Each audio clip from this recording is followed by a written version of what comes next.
વાલિયા અંકલેશ્વર માર્ગ ઉપર કોંઢ ગામના જોગર માતાજીના મંદિર પાસે ચાના ગલ્લાની તસ્કરોએ નિશાન બનાવી સામાન અને સિલિન્ડર મળીને અંદાજિત 7,000થી વધુનો મુદ્દેમાલની ચોરી કરી ફરાર થઈ ગયા હતા.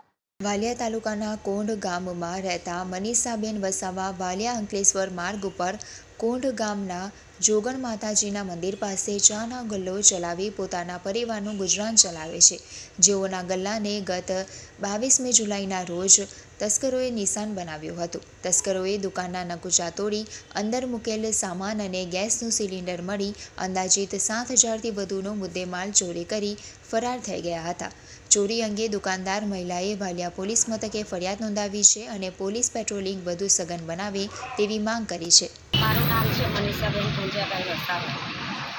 જોગણમાના મંદિરે મારો ગલ્લો ચાલે છે અને ત્યાં ગાડી ચોરી થયેલી છે. આખો ગેસનો સિલિન્ડર જતો રહ્યો અને સામાન બી બધું નીકળી ગયેલું છે. અંદર 6-7 હજાર રૂપિયાનો સામાન છે. અંદર વાલિયા પોલીસ સ્ટેશનમાં કમ્પ્લેન લખાવેલી છે. એ લોકોને જાણ કરવાનું છે કે રાતે અહીંયા બી પેટ્રોલિંગ કરે. અમે ગરીબ લોકો જેમ તેમ જીવીએ છીએ, અમને જીવા નથી દેતા.